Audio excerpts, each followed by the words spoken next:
골고다의 높은 곡에 나도 가게 하옵소서. 아멘.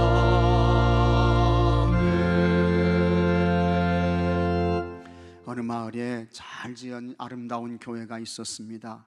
그 교회의 벽에는 선명한 글씨로 우리는 십자가에 못 박힌 예수 그리스도를 믿는다는 말이 쓰여 있었습니다. 우리는 십자가에 못 박힌 예수 그리스도를 믿는다. 그런데 언제부터인가 건물 벽에 담쟁이 넝쿨이 자랐습니다. 그 담쟁이 넝쿨이 벽에 적힌 글씨를 하나하나 가리기 시작했습니다. 먼저는 우리 눈이 가려졌습니다. 한 해가 지나더니 십자가에 못 박히니 가려졌습니다. 예수 그리스도를 믿는다는 거, 그것만 보였습니다. 그러더니 담쟁이 넝쿨이 또 해가 바뀌고 자라면서 이번에는 예수를 가렸어요. 그리스도를 믿는다는 것만 보였습니다. 그리고 조금 더 담쟁이 넝쿨이 자라 올라갔습니다. 그 담쟁이가 그리스도를까지 가렸습니다. 또 해가 바뀌었습니다. 봄이 되었습니다. 여름이 다가왔습니다. 담쟁이 넝쿨이 쑥쑥 자라 올라갔습니다. 이번에는 믿는다까지 가렸습니다. 크고 굵고 선명하고 아주 확실하게 보였던 우리는 십자가에 못 박힌 예수 그리스도를 믿는다. 그것이 다 없어졌어요. 다 사라졌습니다. 그런데 오늘 교회와 성도들이 이렇게 되어가고 있습니다. 세속적인 가치관과 성공이라고 하는 세상 담쟁이 넝쿨이 교회와 성도들에게 무섭게 침투해 들어와서 십자가에서 고난당하시고 죽으신 그 예수님을 덮어버리고 있습니다. 그래서 고난의 예수님이 희미해요. 십자가에서 몸을 찢으시고 피를 흘리시고 죽으신 그 예수님이 흐릿한 거예요. 오늘 여러분들에게 십자가에서 죽으시고 피를 흘리시고 몸을 찢으신 그 예수님이 분명합니까? 확실하신가요? 그 예수님이 보이지 않는다고 하면 그 사람은 진정한 기독교인이 아닙니다. 그리고 그와 같은 사람들이 모인 교회도 주님이 기뻐하시는 성경적인 교회가 아닌 것입니다. 우리 예수님께서 가셨던 고난과 십자가의 길은 어떤 것이었을까? 먼저 예수님은 고난의 십자가의 길을 가시기 전에 겟세마네 동산에서 기도하셨습니다.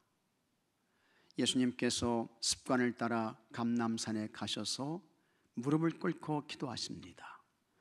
누가복음 22장 42절에 이르시되 아버지여 만일 아버지의 뜻이거든 이 잔을 내게서 옮기시옵소서.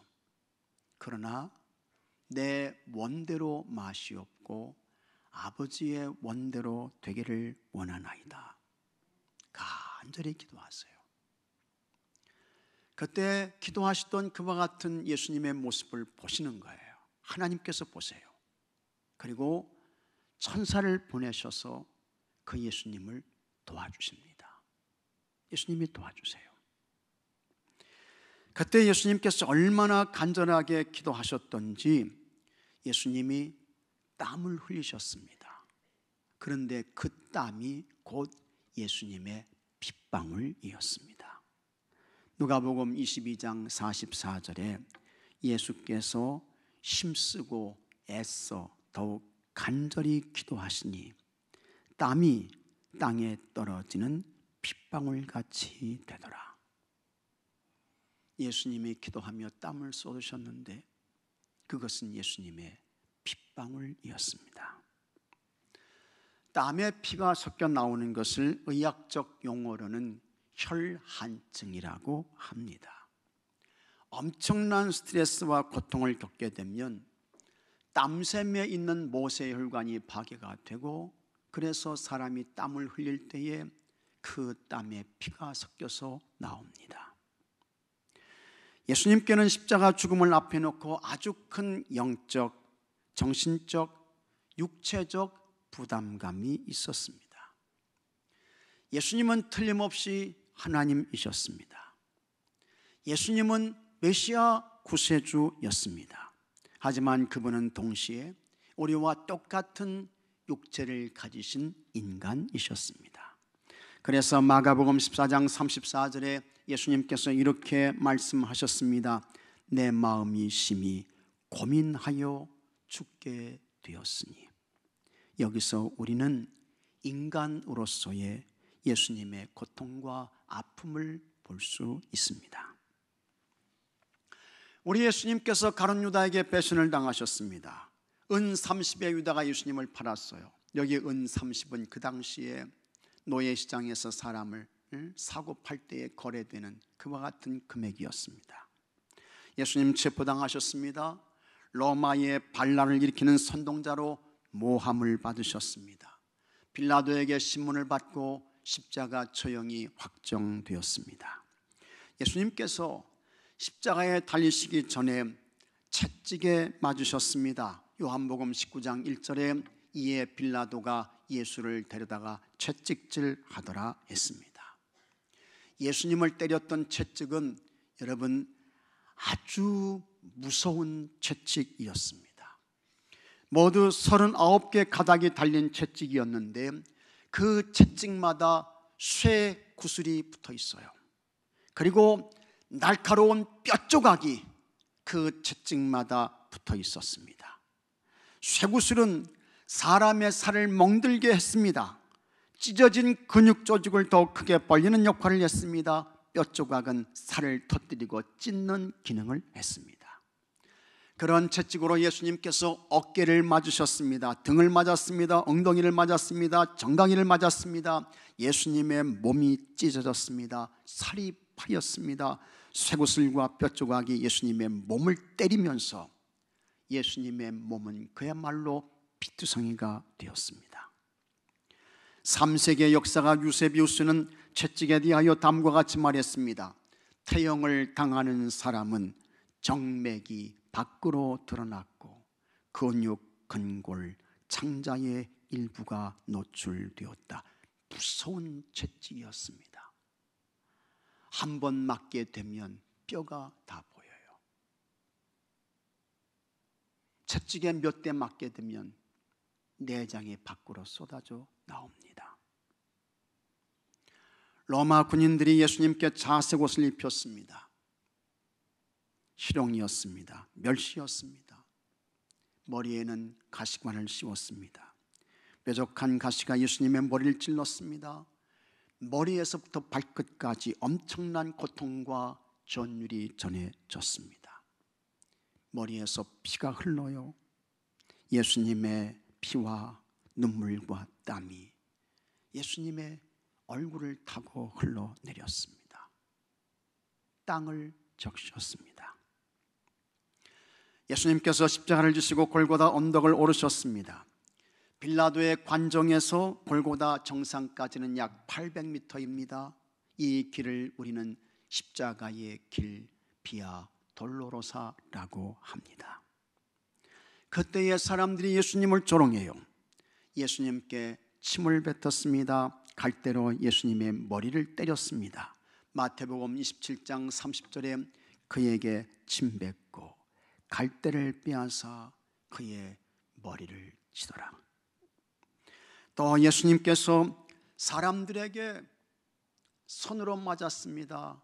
우리 예수님께서 뺨을 맞으셨다고요. 사람들에게.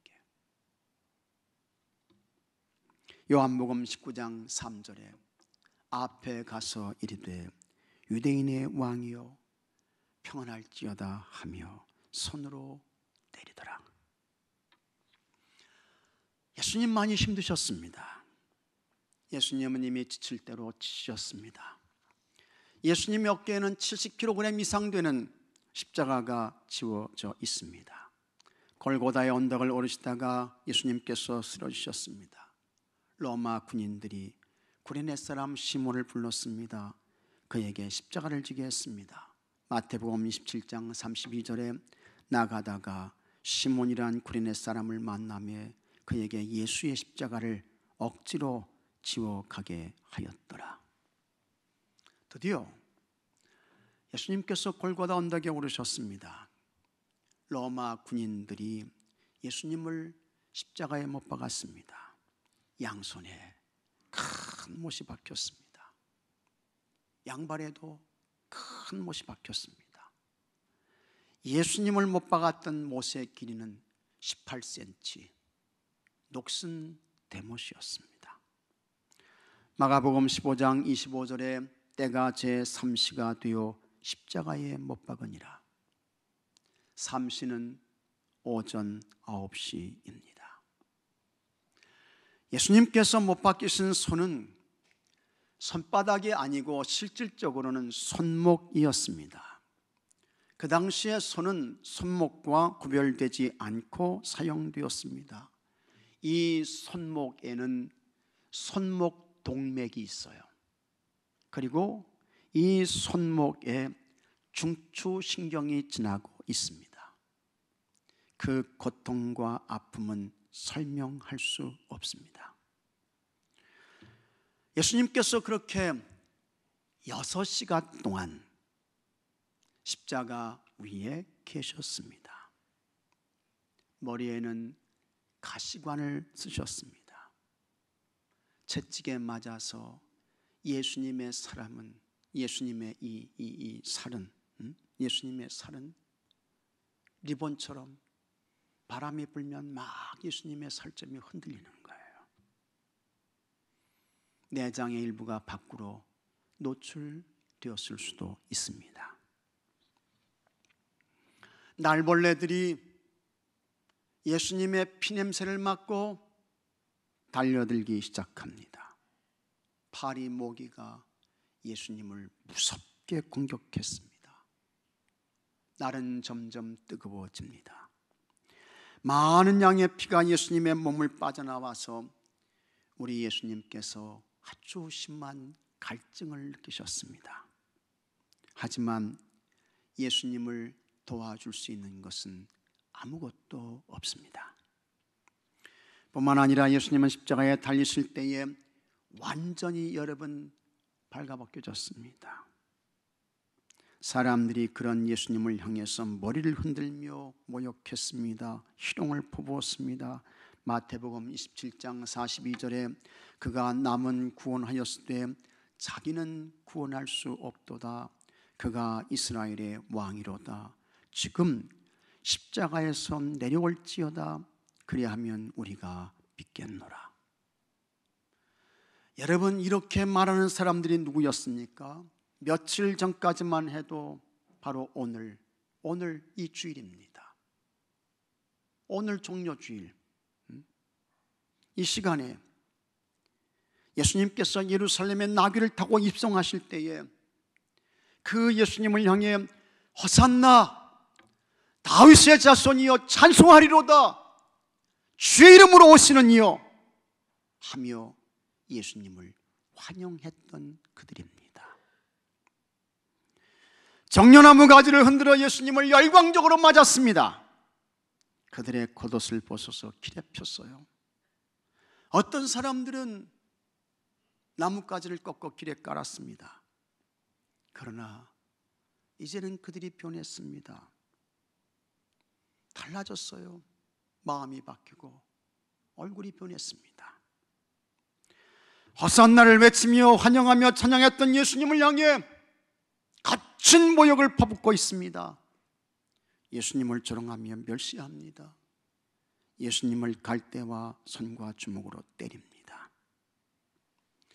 예수님께서 그렇게 십자가에 달리셔서 죽음을 맞고 계실 때에 하나님을 찾으며 기도했습니다.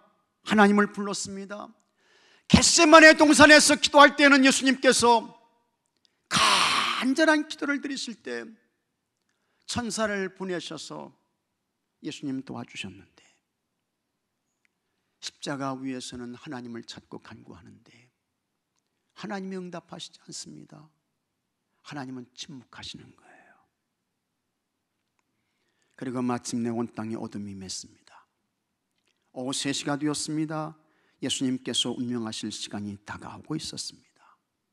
그때 예수님께서 마지막 기운을 짜내시며 이렇게 외치셨습니다. 마가복음 15장 34절에 제9시에 예수께서 크게 소리 지르시되, 여기 제9시는 오후 3시인 것입니다. 엘리 엘리 라마 사박다니 하시니, 이를 번역하면 나의 하나님 나의 하나님 어찌하여 나를 버리셨나이까 하는 뜻이라. 십자가 죽음의 순간에 예수님은 하나님에게까지 버림을 받으셨습니다. 우리 예수님께서 공생의 삶을 사실 때에 예수님은 하나님을 한 번도 하나님이라고 부르시지 않았습니다. 예수님은 하나님을 향해서 꼭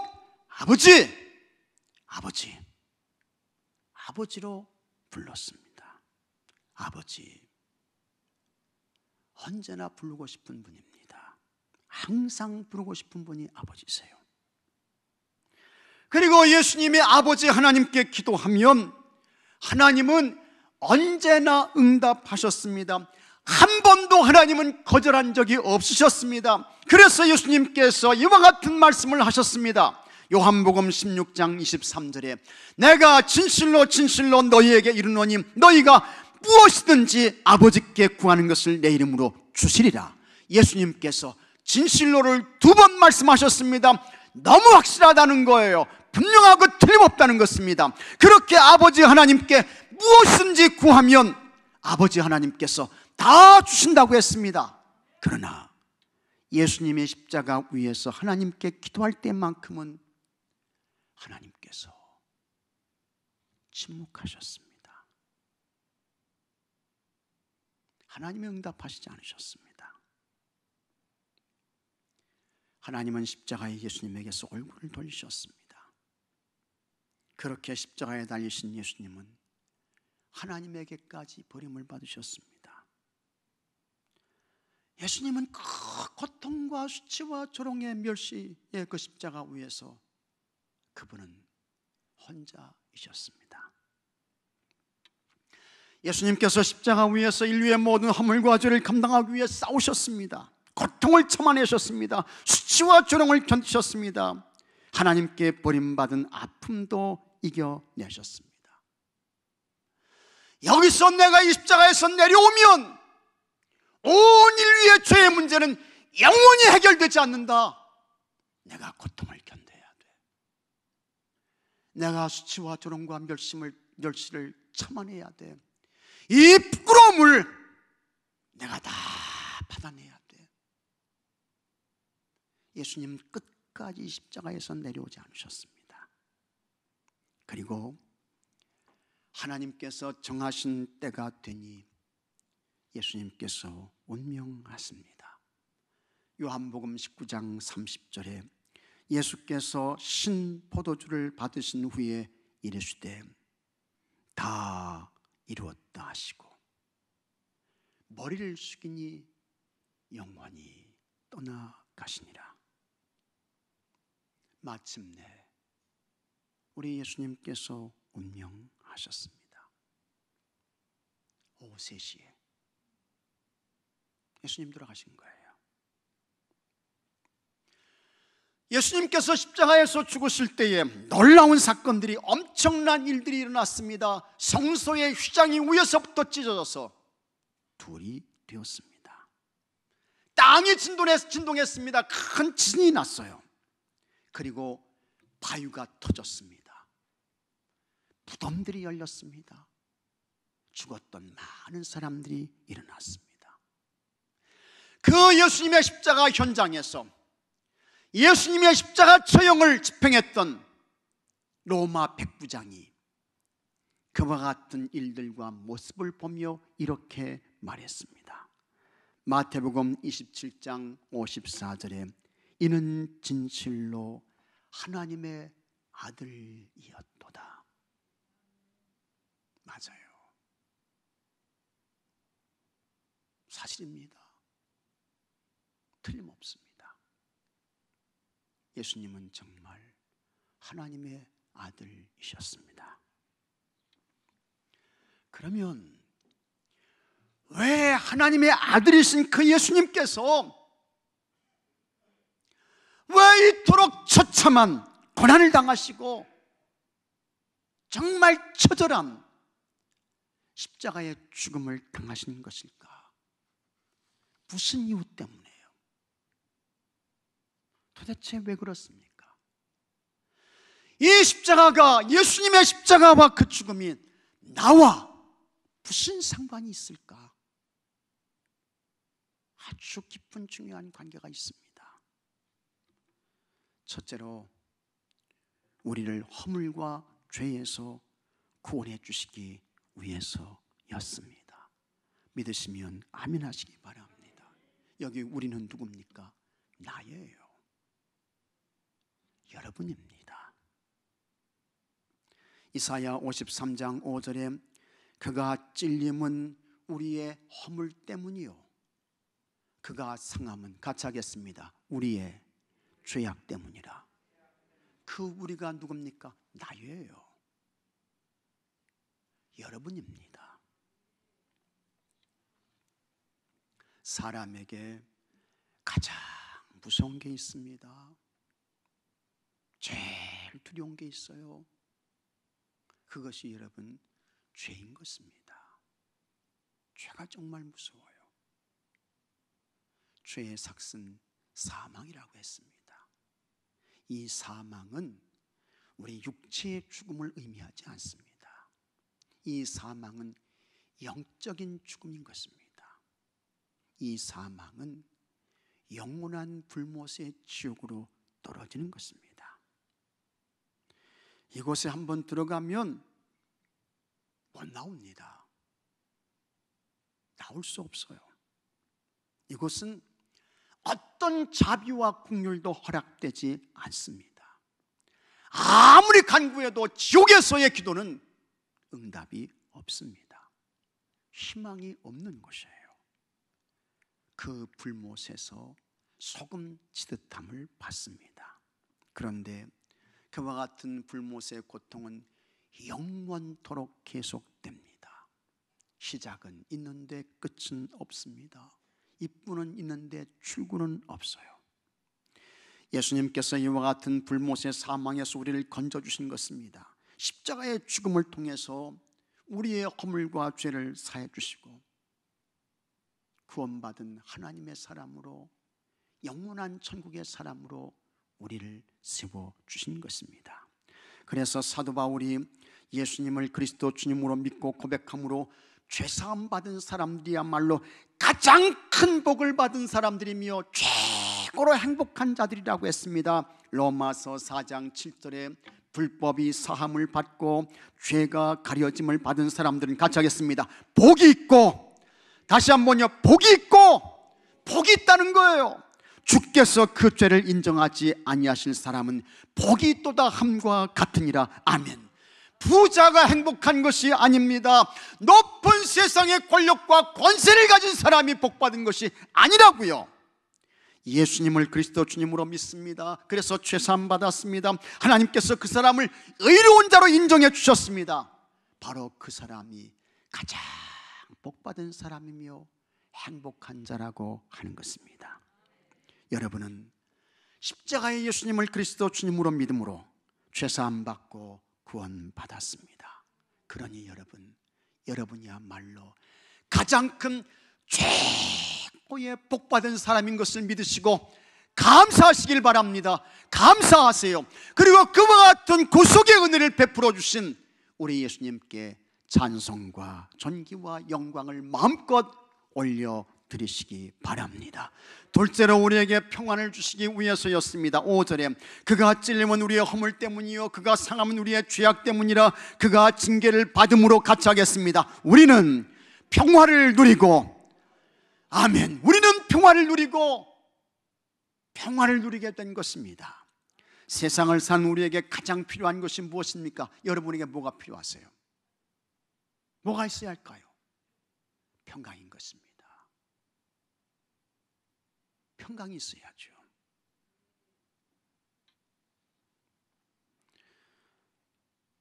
날마다 여러분 속에 염려와 근심이 가득 차고 두려움이 여러분을 짓누르고 몹시 심한 스트레스와 영적 배고픔과 목마름이 여러분의 영혼을 날마다 매일 위협한다고 하면 여러분 살 맛이 나겠습니까? 과연 그 삶의 의미와 가치가 있겠어요? 없지요. 없어요. 살기 힘든 것입니다. 그런데 예수님께서 고난당하시고 십자가에서 죽어주심으로 그 예수님의 고난과 예수님의 죽음을 통해서 우리가 뭘 받습니까? 평안을 누리게 되는 거예요. 평강을 받게 되는 것입니다. 감사한 것입니다. 놀라운 사실이 있습니다. 여러분, 1년은 365일입니다. 365일 맞죠? 세상을 사는 우리는 참 이 세상에 근심이 많아요. 걱정이 많습니다. 두려움이 많습니다. 그야말로 우리의 삶은 안개와 같습니다. 들의 풀과 꽃의 인생입니다. 홍수처럼 언제 쓸려갈지 아무도 알지 못합니다. 그런 인간들에게 하나님께서 두려워하지 말라고 말씀하세요. 그런데 하나님께서 몇 번 두려워하지 말라고 성경에서 말씀하실까? 학자들이 찾아보았어요. 그랬더니 두려워하지 말라는 말씀이 365번 나오더라는 거예요. 1년 365일인데 두려워하지 말라는 말씀이 365번 나와요. 이거 뭘 말씀합니까?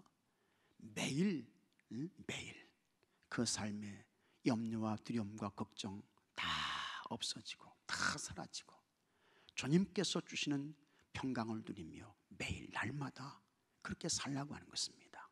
그리고 그와 같은 아주 확실한 증거가 뭡니까? 우리에게 평안을 주시기 위해서 예수님께서 고난당하시고 십자가에서 죽어주셨다라고 하는 것입니다.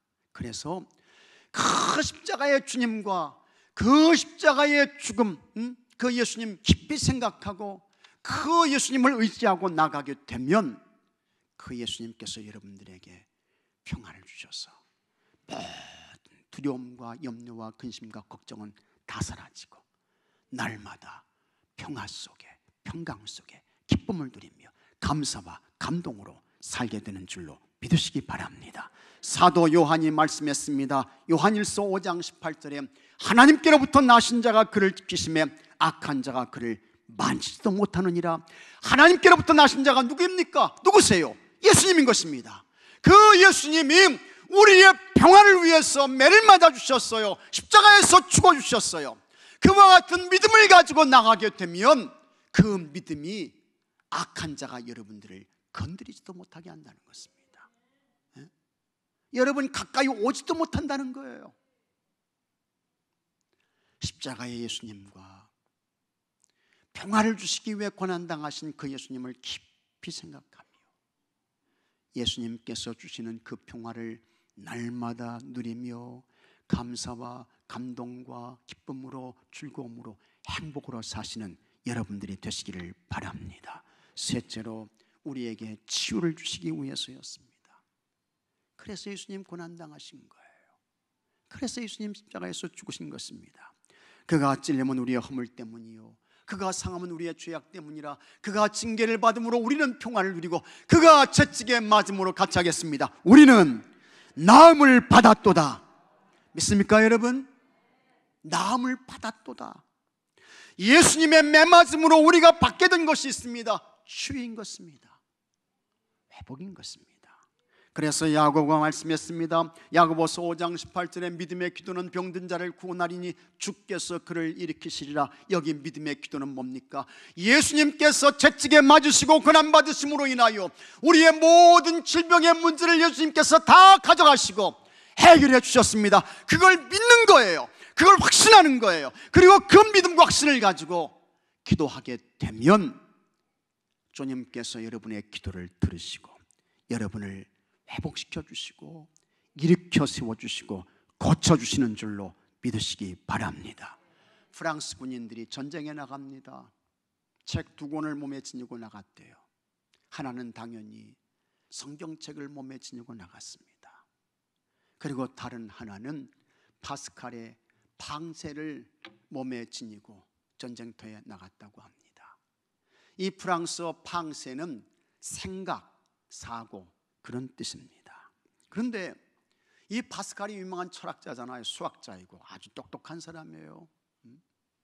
그리고 믿음 좋은 사람이에요. 그런데 이 파스칼이 이 방세를 쓰게 된 동기가 있습니다. 그의 여동생이 있었어요. 근데 이 여동생이 아주 심한 안질에 걸렸습니다. 눈병에 걸렸어요. 아무리 치료를 해도 이 눈병이 안 낫는 거예요. 고쳐지질 않아. 그래서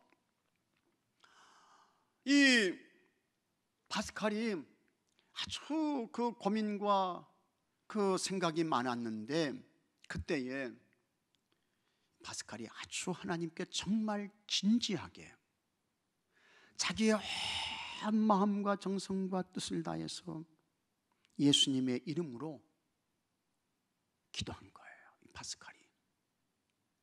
그런데 기도하는데 환상이 나타났어요. 예수님의 그 보혈의 십자가, 그 십자가가 나타나가지고 기도하는 중에 자기 동생의 그 아픈 눈을 이 십자가가 건드리더라는 것입니다. 십자가가 동생의 눈을 이렇게 이제 닫게 되는 거예요. 파스칼이 기도를 마쳤어요. 그리고는 참 이상하다. 참 신기하네. 그러면서 이 눈병을 앓고 있는 자기 여동생을 찾아갔습니다.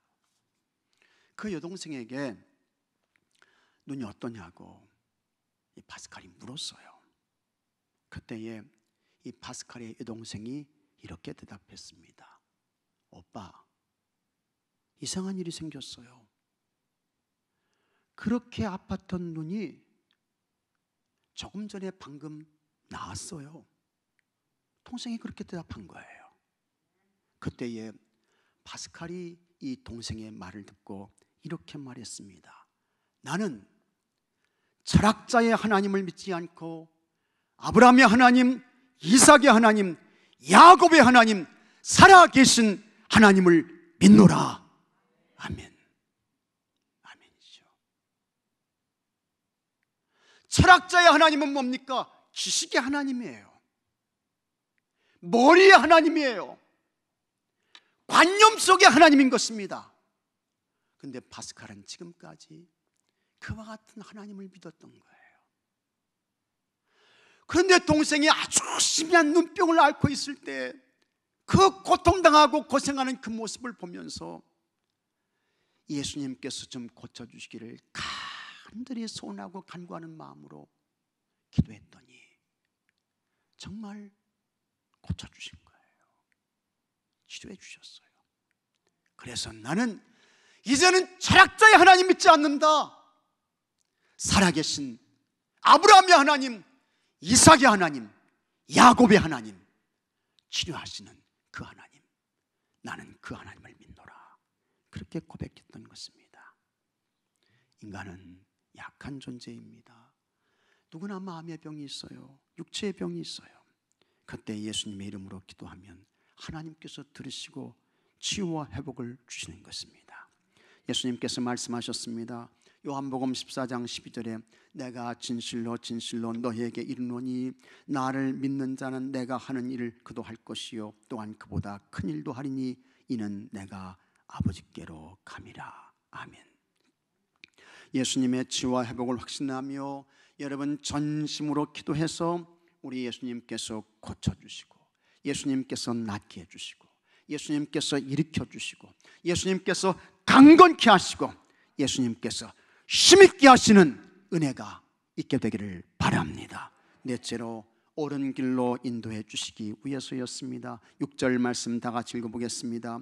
우리는 다 양 같아서 그릇 행하여 각기 제 길로 갔거늘 여호와께서는 우리 모두의 죄악을 그에게 담당시키셨도다. 여러분, 우리가 갔던 길은 죄악의 길이었습니다. 멸망의 길이었습니다. 사망의 길이었습니다. 이 길을 갔던 우리는 이미 벌써 죄와 허물로 죽었습니다. 그러나 이제는 아닙니다. 예수님께서 고난당하시고 십자가에서 죽으심으로 영생의 길을 열어놓으셨습니다.